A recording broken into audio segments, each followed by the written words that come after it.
Hey everybody, this is Safi and Marco Dish Out on Movies, the only movie review show on YouTube to review movies in terms of food. It's just Marco here once again to review the first 5 episodes of Cobra Kai Season 6. I can't believe that the show has already ended. I can't believe that the show has already gotten to 6 seasons. I know that this sounds cliche, but it really feels like it was just yesterday when I first saw the trailer for the show, and I thought, I don't know if I want to check that out. And then I heard a couple of people saying it was good, and I don't know, I think I caught it by the first or second episode. Like, I think I was right on it from the very first moment that it went on YouTube. And this was back when YouTube Premium was called YouTube Red.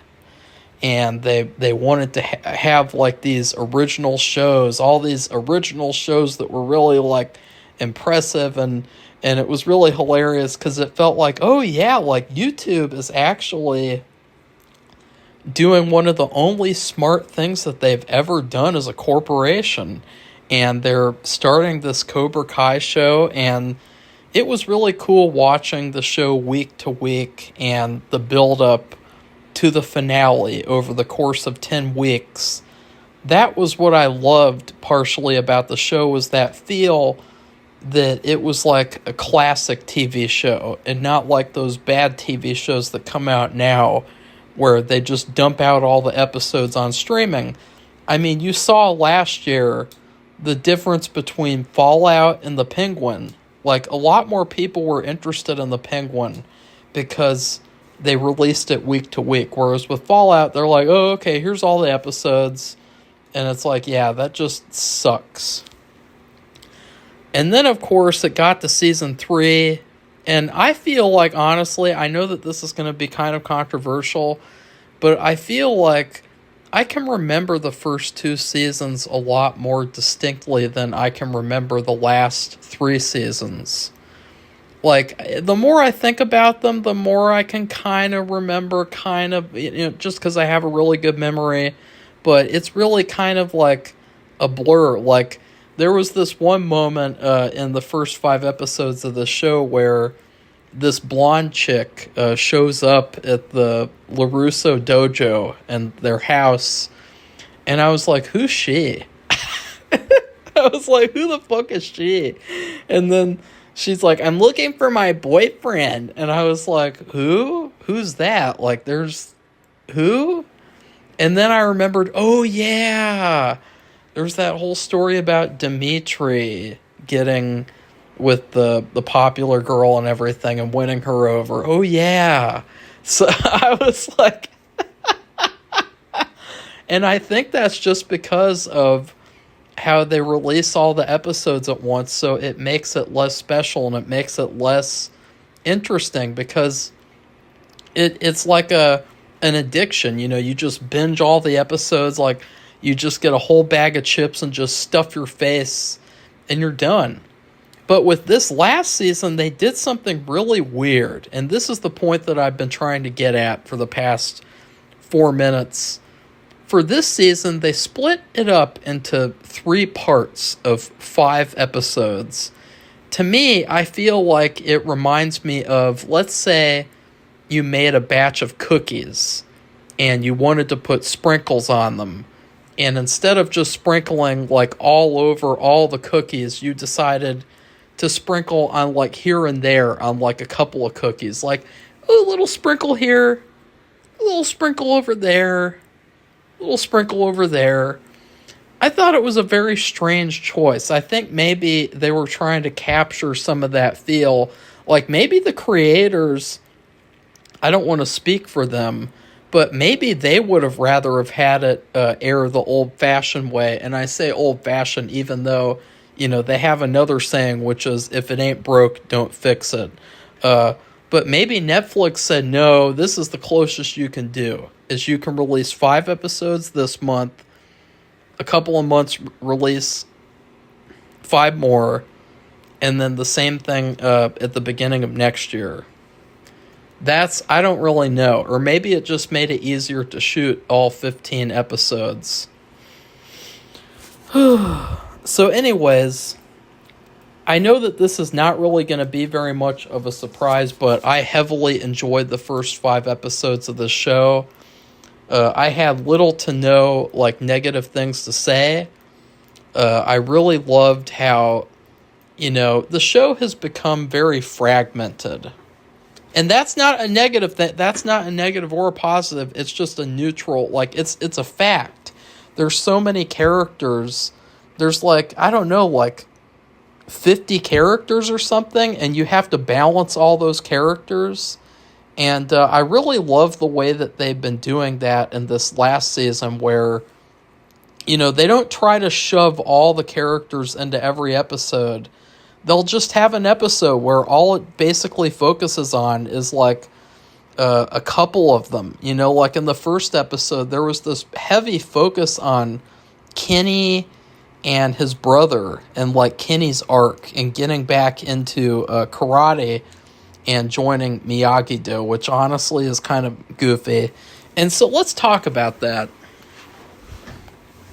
Now, one of the flaws that I will say so far of season 6 is that I don't think the showrunners, and I might be wrong, at the end of the season I might look back and say I was wrong, but I don't think that the showrunners are very good at doing season openers. I think that they're really good at building up storylines over the course of a season that culminate in really, really good finales. But I don't think that the showrunners are that good at starting off their seasons. Because in this season, the way that it started, it was so heavily focused on Kenny that you would think that he was the main character of the show. Or you would think he was one of the top 3 characters. And it's not that I don't like his character. I loved the whole story with him. It's the fact that this is the season opener. This is what everyone, statistics show, and I know that sounds gay too. But you look at viewership of TV seasons. The highest amount of viewers are in the first couple of episodes, and then it tapers off, and then it builds back up for the finale. So it's because the show has to hook you in. It has to hook in as many people as possible. And another storyline that they kind of set up to begin the season is that Johnny is heading Miyagi-Do with Daniel. And he even gets an offer in the first episode where Stingray has started his own amateur Cobra Kai. And he says, come join my Cobra Kai and you can be the new sensei and everything. And it'll be just like it was in seasons 1 and 2. And I guess kind of 3, but that was I also feel okay, that should be another note. I also feel, I want to say this first though. I feel a lot of the stuff that goes on in the first couple of episodes reminds me a lot of season 3. The way that Johnny wanted to teach Cobra Kai the way that he wanted to, increase differed with him, and of course he increasingly did stuff behind his back and then betrayed him at the end. Or I can hardly remember season 3 though, but that's what it reminded me of. But this whole thing where Johnny is no, Cobra Kai is bad because Cobra Kai is Kreese's legacy. It kind of made me shrug. And it just made me scratch my head what? So, just because he was your sensei doesn't mean that Cobra Kai is his. Because obviously they showed Kreese has a sensei. He has Master Kim, who looks and dresses like a Mortal Kombat character. And so I just thought it was really stupid how Johnny, he's trying to fit in and he's in Miyagi-Do and he's working at Daniel's dealership, and I thought, God, this is just not Johnny. Johnny needs to step back into his power and take back Cobra Kai, because that was the whole story of the first 2 seasons was he took something that was bad and he made it good. He made it his. He made it something positive. He took a negative and turned it positive.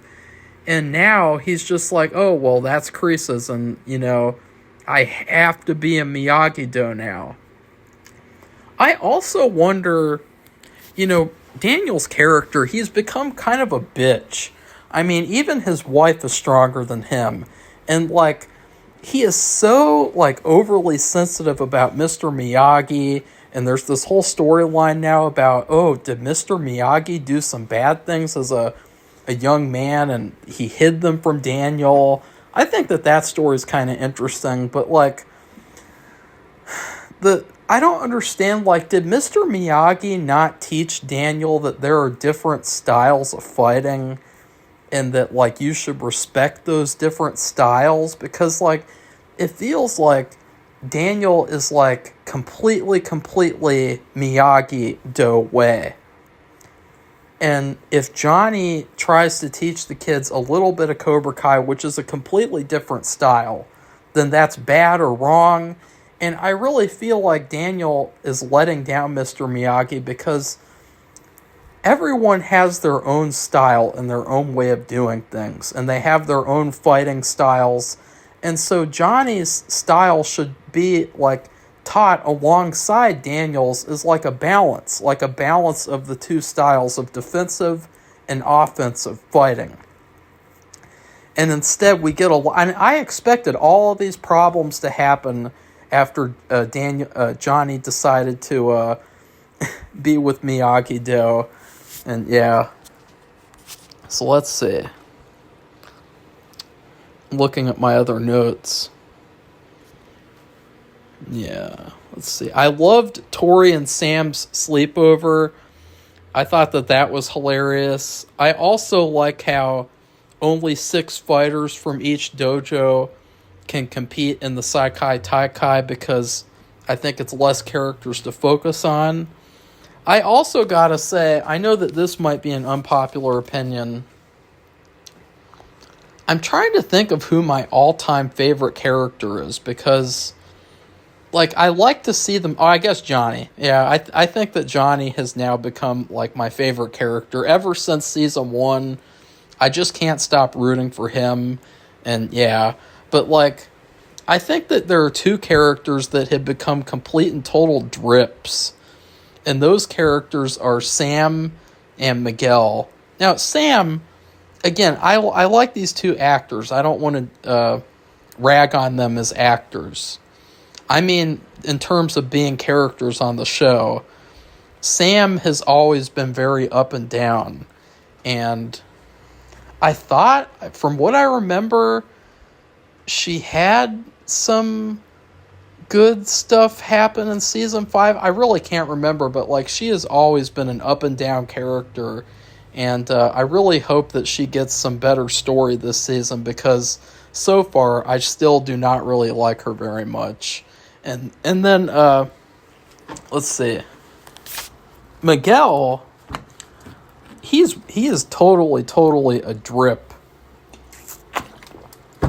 Ever since season 2, after Robbie kicked his ass, pushed him over the stairwell, and basically almost ended his life, Miguel has been a complete and total drip.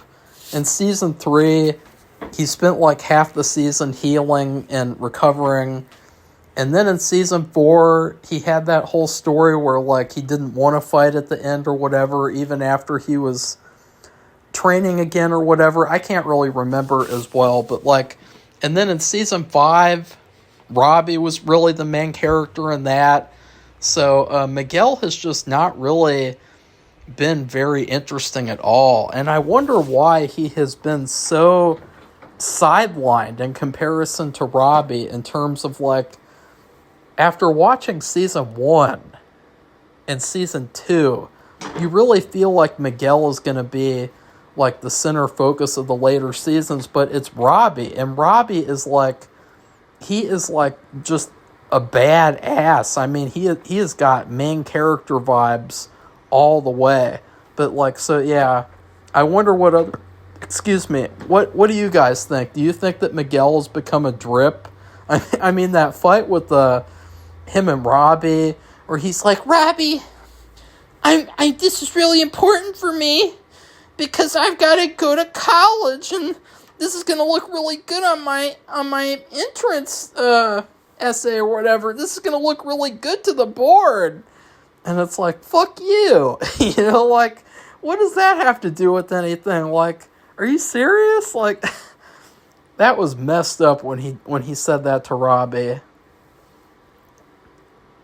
But yeah. So anyways, I also gotta say too, I think this is my last note. Yeah, it is. So first off, I thought maybe Tori isn't going to get into the Saikai Taikai, but I thought that's impossible. The writers of the show are not going to allow that to happen. And so, boom, she did a full-on like Darth Vader style betrayal and joined up with Kreese's secret dojo to fight against Sam. And honestly, I am 100% on Tori's side here. Just because her mom died didn't mean she shouldn't have had to fight just then. I mean, because what could they have done? Like, wait like a week or something? Like, they couldn't wait. They had to do it. And she wanted to fight. And Johnny was the only one who stood up for her rights and said, like, yeah, she should be able to fight if she wants to fight. And so I really didn't like that when Daniel and his wife wouldn't let her.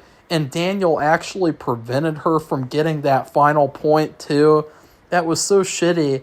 And Miyagi-Do really does not look very good so far in this season. It actually feels like I really hope that the show is, like, steering back towards Cobra Kai. Like, I did see some spoilers, and please don't spoil it for me in the comments, but I really hope that by the end of the season, Johnny and his best people are back in Cobra Kai, because that's where they belong. I mean, seriously, that's their style, that's their way. Devin trying to fit in with Miyagi-Do, and she cheats, and it's like, that's not going to end well for her in the tournament. Like, she can't cheat in the Saikai Taikai. So, yeah. But, like, I really respected Tori for doing that, because she did what was best for her. She did what was best for her because that's her style. That's her way of fighting, is this Cobra Kai, aggressive, put all of your anger into your fighting. That's her way. And so I really actually think that Tori is near my favorite character on the show. It's probably Johnny and then Tori. So, yeah. And I'm trying to think if there's anything else.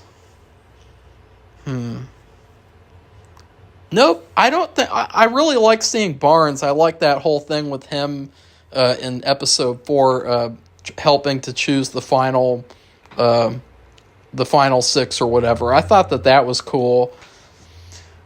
I will say, too,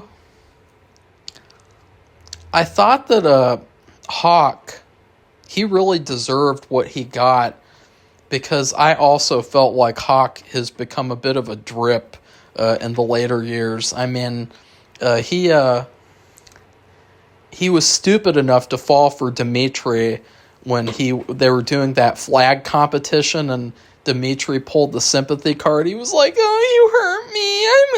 I'm a wimpy little nerd still." And, in the back of his mind, Dimitri was thinking, like, I am going to get so much action tonight with my girlfriend. And then he just yanks the flag away from Hawk and knocks him down. And Hawk was just, I think he deserved it. He acted like a jackass.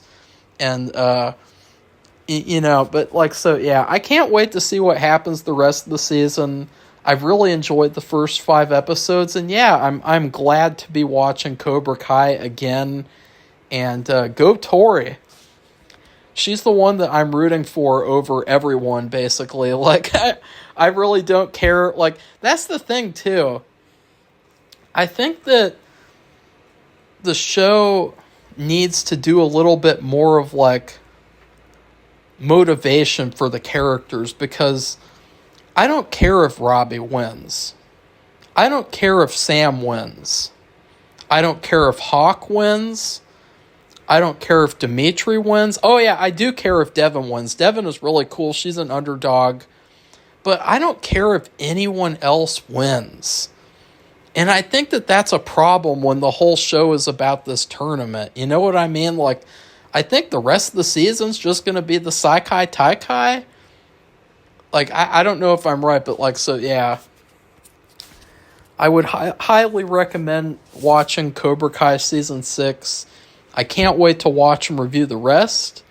So please like this video and comment. Tell me what you thought of the first 5 episodes of Season 6. And tell me, too, like, don't spoil, but, like, give me some hope. Give me some hope that Johnny is going to go back to what's meant for him.